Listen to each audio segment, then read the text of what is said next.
Eu demorei muito para gravar esse vídeo, finalmente esse momento chegou, falar sobre como funciona fazer um mestrado aqui na Espanha. Se esse é o seu sonho, se você tem essa vontade, se você tem esse desejo de estudar no exterior, de fazer um mestrado fora, então fica aqui até o final, que eu vou te explicar como é que funciona todo o processo, todos os documentos que você precisa e como é que foi a minha experiência nisso.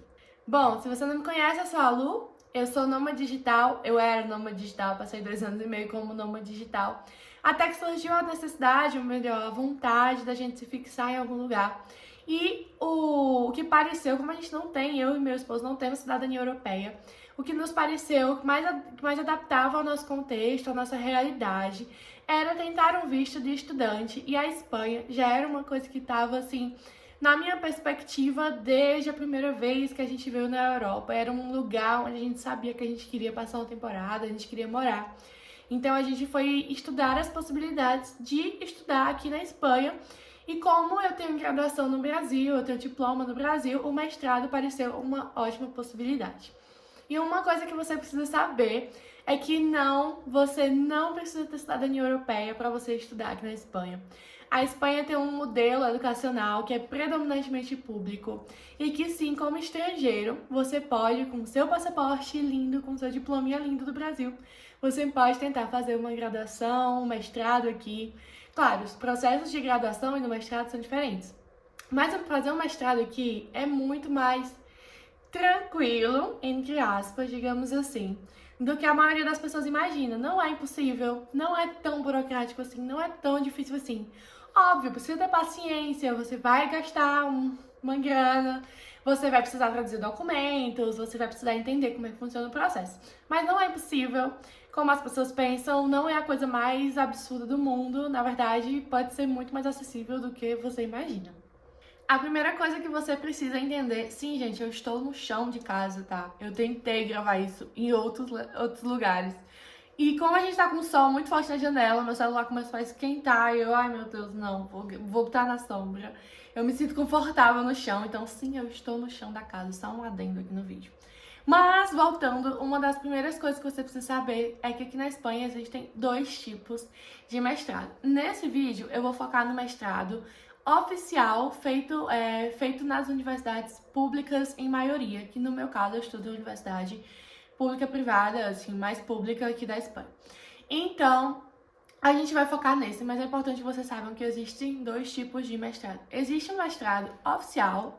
Esses mestrados são reconhecidos pelo governo espanhol, pelo Ministério da Educação, e são mestrados que te permitem acessar outros momentos, outras fases da vida acadêmica. Um mestrado que te permite entrar em um doutorado, tanto aqui na Espanha como em outros países da União Europeia. É um mestrado que te permite ter uma validação acadêmica, é um mestrado que te permite também estar correlacionado com a possibilidade de ter um visto de estudante, e é um mestrado, digamos assim, mais acadêmico. E existem os mestrados próprios. Os mestrados próprios são fornecidos em maioria pelas universidades particulares, mas também, às vezes, eles são fornecidos pelas universidades públicas. Às vezes, as universidades públicas, elas ofertam alguns mestrados próprios que são não oficiais. Geralmente, esse tipo de o mestrado que é chamado de master próprio, master oficial. Então, esse tipo de mestrado, o mestrado próprio, ele normalmente é mais voltado para o mercado de trabalho, mais profissionalizante, como se fosse uma pós-graduação, digamos, da que a gente tem no Brasil, ou uma especialização. Eles são mestrados mais voltados para o meio profissional mesmo, e eles são muito ofertados pelas universidades particulares. E eles também costumam ser menos burocráticos para entrar, você só precisa pagar, e são mais caros. Já os mestrados oficiais, eles costumam ter um pouquinho mais de trâmite para poder entrar e também costumam ser mais baratos. E aí, por que eu fui para o mestrado oficial? Porque houve várias mudanças de visto esse ano. Como meu objetivo era ter um visto de estudante para depois, eu possivelmente, se eu gostasse, continuar vivendo aqui na Europa, o mestrado oficial, para você conseguir tirar um visto ou uma instância de estudos, você precisa fazer um curso superior de nível oficial. Precisa ser oficial pelo Ministério da Educação. Então, eu não queria arriscar ter o meu visto negado, tentando um mestrado próprio, visto todas as mudanças que aconteceu com o processo de visto, etc. Então eu preferi fazer realmente um mestrado na universidade pública, um mestrado oficial, que me desse o mínimo de risco possível de ter o visto denegado, né? Então é isto. Basicamente essas são as diferenças dos dois tipos de mestrado e nesse vídeo a gente vai falar mais do mestrado oficial. Agora vamos aos documentos, que é onde a maioria das pessoas trava ou tem um pouco mais de dificuldade de entender. De fato é confuso, cada universidade tem um site diferente que explica as coisas de uma maneira diferente. Pra quem tá vendo, assim, só quando eu tava só pesquisando, eu achava tudo muito confuso, mas agora as coisas estão mais claras. E nesse vídeo eu vou te deixar as coisas um pouco mais claras, porque é basicamente quase a mesma coisa em todas as universidades. Vamos lá. A primeira coisa que você precisa é um diploma de graduação.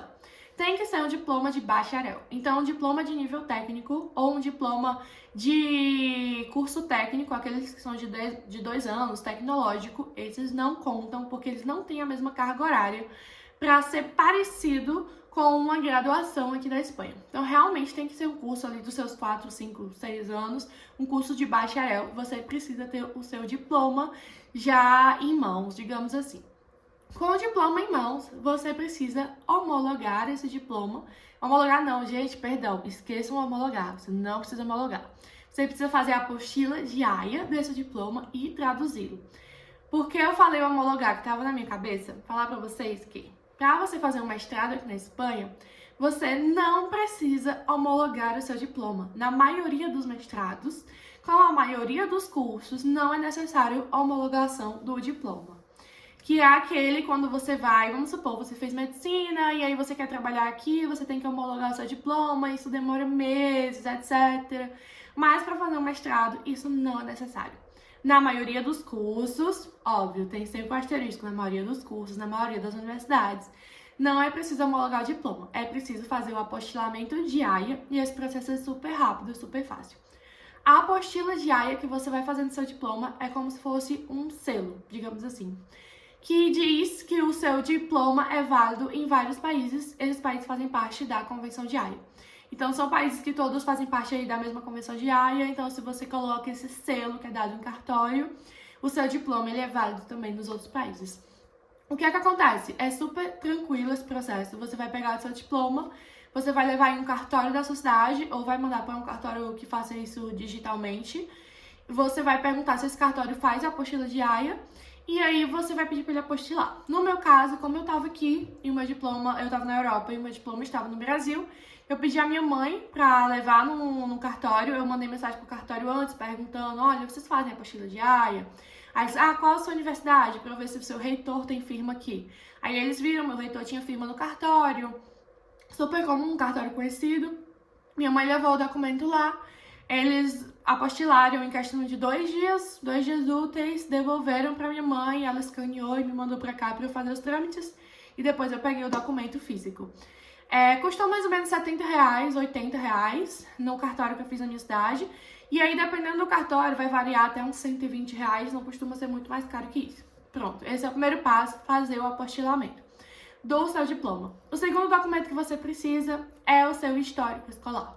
E não é o histórico escolar do ensino médio, nesse caso é o histórico escolar da sua graduação. Ou seja, todas as cadeiras, como a gente chama no Brasil, todas as cadeiras e cargas horárias que você cumpriu, você precisa fazer a mesma coisa que o diploma, levar no cartório e pedir para apostilar, mesmo procedimento. Esse é o segundo documento que precisa. Ao contrário do Brasil, que muitas vezes para entrar em um mestrado, você precisa passar por uma prova e fazer vários reconhecimentos, tese, um monte de coisa. Eu nem sei como é que funciona, gente, nunca tentei. Mas eu sei que é difícil, assim, não é fácil entrar em um mestrado. Aqui na Europa, eles não fazem prova para você entrar no mestrado. O que vale para você entrar no mestrado é o seu diploma e as notas que estão no seu histórico, por isso ele é tão importante. Então, o seu histórico acadêmico aqui e a nota que você obteve para finalizar o seu curso é o que mais, meio que o que mais vai valer para você conseguir entrar no mestrado. Então, se você teve uma boa nota durante o seu diploma, aquilo vai valer aqui para te dar uma nota também para você entrar no mestrado. Com o diploma em mãos e com o seu histórico acadêmico em mãos, os dois apostilados, você precisa mandar traduzir. E a tradução tem que ser feita com um tradutor juramentado espanhol. Não é qualquer pessoa, não é qualquer tradutor no Brasil, tem que ser um tradutor juramentado espanhol. No meu caso, eu encontrei uma pessoa e mandei fazer as traduções com ela, mas a minha assessoria, que me ajudou durante todo o processo, eu encontrei ela um pouco depois de eu ficar perturbada da cabeça e ver que eu precisava de ajuda. Essa assessoria também tem um tradutor juramentado, que inclusive era o mesmo com que eu já tinha falado, então ficou tudo ali em família. E ela já, no caso dela, quando você faz assessoria com ela já manda traduzir todos os seus documentos. Justamente com esse tradutor, com os tradutores que são parceiros. Ela já tem os contatos certinhos, já manda traduzir todos os documentos, etc. Isso já entra como parte do processo e é a mesma coisa para você se preocupar. Então, os documentos precisam ser apostilados e traduzidos. O terceiro documento que você precisa é a equivalência de notas. A equivalência de notas é um procedimento que você faz no Ministério de Educação da Espanha para você colocar meio que o seu currículo acadêmico ou as duas notas da sua graduação e uma equivalência a respeito do sistema espanhol, porque o sistema de notas do Brasil é diferente do sistema de notas espanhol e eles precisam ver qual é a equivalência. Depois que você preenche várias coisas lá da equivalência, ele te dá uma nota final, que geralmente é diferente, um pouco mais baixa da nota que você teve no Brasil. Quem fez isso pra mim foi a assessoria, eu não fiz, eu não sei exatamente como é que funciona pra fazer corretinho, mas eu sei que é um dos documentos necessários e eu posso deixar o link aqui embaixo, porque tem um link do Ministério do Ministério da Educação que você pode fazer. Todo esse processo, gente, dá pra fazer por conta própria, sim. Dá pra fazer por conta própria, mas eu confesso pra vocês que eu comecei por conta própria e eu entrei numa assessoria porque eu tava ficando um pouco maluca e perturbada e eu precisava de orientação de alguém que entendesse mais aqui de como as coisas funcionam na Espanha. E foi a melhor coisa que eu fiz. Eu também vou deixar o contato na descrição do vídeo. E aí, o quarto documento que você precisa é um currículo. Então, para você fazer os processos, a maioria dos mestrados, eles pedem que você envie um CV, um currículo com as suas experiências profissionais, acadêmicas, experiência de vida. E esse currículo tem que estar dentro do modelo europeu, que é o Europass. Também vou deixar o link na descrição. É super simples, é meio que é uma plataforma, você faz o cadastro na plataforma do seu e-mail. E aí lá tem vários modelos de currículo, você elige qualquer um, são todos modelos europeus. E você preenche com as suas informações lá certinhas. E é isso, um currículo dentro do modelo europeu, não tem muito mistério, tem um site que você produz, fácil, esse é um documento fácil. E aí um outro documento, um quinto documento que você pode vir a precisar, não são todos os cursos que pedem, mas você pode vir a precisar, é uma carta de motivação. Essa carta de motivação é você se apresentando e dizendo por que você tem interesse em fazer esse curso. Basicamente é, enfim, uma carta de apresentação normal, obviamente, gente, escrita em espanhol. Então, uma carta de motivação escrita em espanhol, com a sua assinatura no final. Todos esses documentos a gente sempre assina no final. Com a sua assinatura, explicando por que você quer fazer esse curso, se você tá mudando de área, de uma área para outra. No meu caso, eu fiz arquitetura e eu tô fazendo mestrado de marketing. Mas a minha experiência profissional foi toda em marketing. Então, você explica por que você migrou, qual é a sua intenção com esse curso, enfim. Depois você faz a carta, você pode ali jogar no GPT, no Gemini, no Copilot, em alguma inteligência artificial e pedir alguma recomendação, que pode ser que elas te ajudem a melhorar, assim, alguma linguagem, alguma coisa. E aí, bom, a carta de motivação simples, um documento que fica faltando, claro, você precisa ter o seu documento normal, passaporte, você precisa ter um passaporte, documento de identidade, que vai ser o seu documento de identidade aqui. E fica faltando um último documento, que eu deixei ele por último porque ele tem mais coisa pra falar a respeito, que é o certificado de idiomas. E sim, você precisa provar sua proficiência em algum idioma, geralmente no espanhol, mas às vezes no inglês. Uma coisa que você precisa entender aqui sobre os mestrados na Espanha é que cada universidade e cada mestrado tem os seus requisitos próprios. Essas coisas que eu tô falando, elas meio que são gerais, elas valem pra tudo. Vai precisar em todos. Mas cada universidade pode ter algum outro requisito extra, ou pode ter alguma outra necessidade que não tá aqui. O certificado de idiomas é um desses que, a depender da universidade, ele vai te pedir diferentes coisas. Pode ser que ele te peça um nível B1 de espanhol, pode ser que te peça um nível B2, um nível C1 de espanhol, pode ser que te peça um nível B2 ou C1 do inglês, a depender do curso. Como eu tentei em mais de uma universidade, eu fui ver os requisitos delas. Eu tentei nas universidades da Andalucia e na Universidade de Castilha-La Mancha, que é onde eu estou hoje. Na universidade onde eu tô hoje, o que eles pediram era o nível B2 de espanhol. E não tinha pedido de certificado de idiomas de inglês. Então, assim, a depender da universidade, você tem diferentes possibilidades. O que acontece? Quando ele te pede um nível de certificado de idiomas de espanhol, você tem algumas opções de certificados. Os mais comuns são o CIEL e o DEL. No meu caso, eu escolhi fazer o CIEL porque eu estava na Europa, eu tinha pouco tempo, eu resolvi fazer um mestrado em fevereiro, e o processo já ia abrir, assim, de inscrição, acho que era em abril. Eu não lembro, eu sei que eu tive pouco tempo, assim, pra resolver tudo. Foi um pouco desesperador, eu tive que correr com um monte de coisa. Mas eu não tinha como esperar pelo DEL, porque o DEL tem algumas datas específicas e ele é feito presencialmente e eu não tava nem em uma cidade onde se aplicava o DEL. Então, assim, era impossível. Eu resolvi fazer o CIEL porque seria muito mais fácil. E o CIEL tem a modalidade remota, que você consegue fazer na sua casa. Então, eu apliquei para fazer o exame do CIEL. O mais importante sobre ele é você entender toda a estrutura da prova. Eu já sabia espanhol, assim, não era uma novidade para mim, mas eu conheço pessoas que fizeram do zero, assim, não sabiam nada, estudaram por um tempo e conseguiram o nível que precisava. No meu caso, eu estudei desesperadamente por 3 semanas, porque eu já falava espanhol, eu ouvia muito bem, mas eu não sabia escrever tão bem. Nunca tinha parado para estudar gramática, assim, de fato. Fiz casa de cultura, já morei na América do Sul, então, assim, eu desenrolava para falar bem, mas eu não tinha um bom nível de escrita, e eu precisava ter um bom nível de escrita também. Então, eu estudei desesperadamente por 2 ou 3 semanas, mais ou menos. Não foi muito tempo, e aí eu fiz a prova. E você no CIEL, dependendo do nível de pontos que você tem no oral, no escrito, na leitura e no ouvir, na escuta, dependendo do nível de pontos, ele vai te considerando em diferentes níveis. Eu consegui ser um em quase tudo, menos no escrito. O escrito eu consegui um B1, mas amei. E aí no certificado vem dizendo a nota que você teve em cada, a pontuação que você teve em cada um. E no final ele pega e te dá uma conclusão, né? Como eu tive C1 em tudo, menos em um, ele acabou botando minha conclusão no B1, que me deixou muito triste. Mas eu fiquei C1 nas outras coisas. E quando você manda o certificado pra universidade, ela vai ver lá todos os níveis. Enfim, saiu o resultado em mais ou menos 3 semanas. Demora um pouquinho, dá um pouco de apreensão, porque você não sabe se você vai conseguir o nível que você precisa. E é uma prova cara. É uma prova de acho que é 150 euros, mais ou menos. É uma prova de quase R$1.000. Então, repetir definitivamente não estava nos planos. Graças a Deus deu certo, eu consegui o nível que eu precisava. E é isso.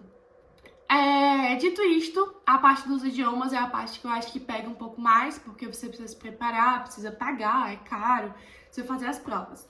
Algumas universidades que ministram os cursos em inglês, existem vários cursos aqui que são dados em inglês, elas também vão te pedir o certificado, o TOEFL, eu não lembro o certificado de inglês, eu nunca fiz a certificação do inglês, mas elas também te pedem. Existe a possibilidade de você, eu fiz um cursinho de inglês quando eu era adolescente, posso mandar o certificado? Sim, eles podem aceitar ou não. Aí depende da universidade, do coordenador, se ele considera que aquela sua experiência, eu morei nos Estados Unidos, se aquela sua experiência ela foi válida ou não para te dar a oportunidade de fazer aquele curso. E aí fica muito a critério do coordenador do curso, da pessoa que vai ver os seus documentos, de considerar aquele documento válido ou não. O mais seguro é sim ter as certificações. Existe também uma outra via que às vezes eles fazem, que é de pedir uma entrevista com você, pra ver se você domina o idioma. Não me pediram nenhuma entrevista no meu processo, assim, não me pediram nenhum documento extra quando eu apliquei na universidade, então tudo certo. Mas eu já ouvi casos de pessoas que pediram uma entrevista, pra ver se a pessoa conseguia dominar o suficiente pra assistir às aulas, gente. É importante, assim, porque é pesado você passar 5 horas de aula, como no meu caso, 5 horas, ouvindo espanhol o tempo inteiro, fazendo tudo em espanhol, escrevendo em espanhol as provas. Tudo isso é um pouco pesado, então se você não domina o idioma, fica um pouco mais complicado, sabe? Então eles têm, às vezes, esse critério do idioma bem forte, até pra cortar pessoas, como algumas universidades aqui, como a Andalucia, por exemplo, é muito disputada. Então eles usam os critérios que eles têm pra conseguir validar, né, a quantidade de vagas. Eu tenho ali 30 vagas, eu tenho 200 candidatos. Então, eles vão usar os critérios, como idioma é um dos critérios de corte mais certeiros, assim, quem não tiver o idioma já pode ser cortado imediatamente, especialmente nas universidades mais disputadas. As menos disputadas, elas já são um pouco mais flexíveis nesse aspecto. Como a universidade que eu tô fazendo hoje, ela é um pouco mais flexível nesse aspecto. Tem algumas que são bastante rigorosas com a proficiência. Bom, esses são os documentos base para qualquer mestrado oficial que você for fazer aqui. Essa é a base de documentos. Como é que funciona em termos de preço, né? Como que você escolhe em qual universidade você vai estudar? O preço influencia muito e o nível de concorrência também. Aqui os preços, eles variam desde 800 euros até 4.000 euros. E aí, por que 4.000 euros? Porque em algumas províncias da Espanha, se você é estrangeiro, o mestrado vai ser o dobro do preço. Então, o mestrado que naturalmente seria 2.000 euros, como é na Comunidade Valenciana, mestrado que seria 2.000 euros, ele vai passar a custar 4.000 para estrangeiros. E em outras províncias, como a que eu tô hoje, isso não acontece. É o mesmo preço, sendo estrangeiro ou sendo cidadão espanhol. E isso foi um dos motivos pelo qual eu escolhi a Universidade de Castilla-La Mancha, porque o preço era o mesmo. Minha vontade inicial, claro, era fazer na Universidade de Valência ou na Politécnica de Valência. Mas depois que eu vi que ia custar uma fortuna, eu desisti. Já que o mestrado ele não é tão longo assim, ele não leva tanto tempo, então valia mais a pena eu ficar em uma cidade menor, eu pagar mais barato no mestrado, do que eu pagar uma quantidade absurda para tentar uma universidade super disputada e que tem muito mais trâmite burocrático a respeito do visto. E aí, por isso que eu decidi estudar em Castilla-La Mancha. E também tinha outras opções que custavam mais ou menos na faixa dos 800 euros, que são os mestrados na Andalucia, independente de você ser estrangeiro ou não, e as universidades lá do norte, ali daquela região de Vigo, da Galícia, elas também costumam ter o mesmo preço, tanto para estrangeiro como para cidadão espanhol. Isso é um fator muito relevante, porque a gente não está falando de reais, a gente está falando em euros. Então, quando a gente multiplica, a dependendo da sua condição financeira, é uma diferença considerável. E levando em consideração que os mestrados, eles duram mais ou menos um ano e meio, é uma coisa para você pesar na hora que você for decidir de fato. E aí, já que eu já toquei no assunto, né, uma coisa sobre os mestrados aqui é que eles são muito mais curtos do que os mestrados no Brasil. Aqui costuma durar um ano. Existem alguns cursos que são 1 ano e meio, e raros cursos são 2 anos. Mas é nisso, assim, fica entre 1 ano a 2, a maioria é 1 ano. Eu comecei em um ano letivo, eu comecei o meu em setembro, e ele já termina em julho. Então, não chega nem a ser 1 ano completo, né? É menos do que isso, é 1 ano letivo. Que aí em julho já chega as férias de verão. E é isso, é muito curtinho e passa muito rápido. Inclusive já acabaram as minhas aulas, agora eu vou ficar só no TFM.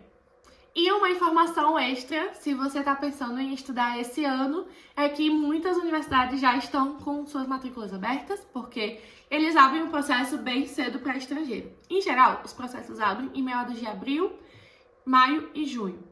Mas para estrangeiros, eles costumam abrir em janeiro, que é para dar tempo do pessoal se organizar. Então, se você pensa em se organizar para fazer um mestrado, se você já está com as coisas encaminhadas, você já pode meio que começar a ver as datas das universidades, se o processo já está aberto, para já enviar tudo e participar do processo junto com outros estrangeiros. Ou você se prepara para quando chegar as primeiras fases ali de abril, maio, junho, que é quando a maioria começa. Cada universidade também tem a sua data para abrir o seu processo seletivo, você já tá com tudo pronto até lá. Que foi isso que eu fiz, gente. Eu comecei a me programar em fevereiro e em abril, ou foi em maio, eu não lembro o mês exato, acho que foi em maio. Eu entrei com o primeiro pedido, que era nas universidades da Andalucia, que era as que eu tava esperando, assim. E depois eu entrei em Castilla-La Mancha. Foi as duas em que eu fiquei... Eu tentei em 2, né? Recomendo que você tente aí em 2 ou 3 universidades, porque se você já tá com seus documentos, não custa nada você tentar em mais de uma universidade, você pode não ser aceita em uma e ser aceita na outra. O processo parece super confuso no início, dá um pouco de desespero, assim, um pouco desesperador. Mas depois que você entende, depois que você tá habituado, que você estuda um pouco sobre como funciona, as coisas ficam muito mais simples, você vê que é muito mais possível. Porque não tem uma prova super extensa para você fazer e testar sobre suas habilidades para entrar. Você precisa se encaixar nos critérios. Ah, e uma coisa que eu esqueci de falar. É que, como critério para aprovar nas vagas, eles também levam em consideração se a sua área do diploma está relacionada com o seu mestrado. Então, por exemplo, eu sou formada em arquitetura, de verdade, eu sou formada em arquitetura. Meu mestrado é em marketing. Então, eles vão ver se aquela minha área tem alguma correlação. Isso acontece especialmente nos cursos mais concorridos. Os cursos menos concorridos, eles são mais flexíveis, como a gente já falou. Mas os cursos que são muito concorridos nas principais universidades, eles vão levar muito em consideração se a sua área do seu diploma, ele tem relação, ele está relacionado assim como uma área prioritária a respeito do master. Então, se você vai fazer uma coisa muito nada a ver com a outra, isso pode baixar o seu critério de avaliação e você ter menos chance, né, de conseguir a vaga. Eu tô com o pé dormente, porque eu inventei de fazer um vídeo sentado no chão. Se eu puder te deixar uma dica final, é você tentar colocar em prioridade quais são os lugares, assim, as universidades que você realmente queria tentar. E aí você começar a encaminhar os documentos. Não adianta mirar pra todo lado. Veja quais são os cursos, as universidades que você realmente quer tentar, os documentos que precisam pra ela. E aí você foca em se organizar com antecedência. A gente pode falar em um outro vídeo a respeito do visto e dos outros trâmites para pedir, para solicitar um visto, para solicitar uma instância. Então, se você quer a partir desse vídeo, deixa aqui nos comentários a sua dúvida e deixa aqui nos comentários se você quer que a gente fale sobre a parte de visto, de estudante, comprovação financeira para ele, documentos que você precisa apresentar, que aí já é um outro rolê. Esse vídeo ficaria muito longo se eu juntasse tudo. Então, eu foquei nesse vídeo aqui bastante para focar no processo seletivo da universidade. Se você quiser outros temas também, pode deixar aí nos comentários. Se você também quer saber por que eu escolhi a Universidade de Castilla-La Mancha, qual foi a outra que eu tentei, o que deu certo, o que deu errado, no caso, eu fui aprovada na Andalucia depois de um... Foi um rolê, gente. Eu tentei na Andalucia, aí a primeira chamada eu não fui chamada, deu vários problemas lá na universidade, aí eu fui chamada na outra. Aí depois que eu já tava com tudo resolvido em uma, aí a Andalucia me chamou de novo. Aí eu fiquei assim... Foi muito rolê, assim, meio complicado. Se você quiser saber também os bastidores do meu processo, que foi o meu caótico, você pode deixar nos comentários, que eu posso contar só o relato aqui do meu rolê em si, na jornada inteira, uma aventura. Consegui fazer um mestrado aqui. Mas eu fui muito salva pela assessoria. Então, gente, eu pego na palavra da assessoria, porque eu realmente fui muito salva. E eu ainda sou até hoje. Qualquer coisa eu pergunto pra ela. E funciona, assim, ela sempre é muito acolhedora com os meus sentimentos e as minhas ansiedades. E sempre explica tudo muito bem, assim, eu não teria conseguido sem essa assessoria, assim. Não teria conseguido de jeito nenhum. Enfim, é isso. Se você gostou desse vídeo, não esquece de se inscrever no canal, de deixar o seu joinha, deixar o seu comentário, que eu vou adorar compartilhar. Esse é o primeiro vídeo que eu faço que não é de viagem, que é falando sobre a vida aqui na Espanha. Então, pretendo fazer outros vídeos sobre isso, quem sabe, vamos ver. E se você tá pensando em estudar fora do país, enfim, comenta aqui abaixo, eu vou adorar saber um pouquinho da sua história, ou entre em contato comigo se você tiver alguma dúvida, pode mandar no comentário, pode mandar no Instagram também, enfim. É isso, gente. Espero que vocês tenham uma boa jornada, que todo mundo consiga realizar o seu sonho de estudar aqui na Espanha. Beijo!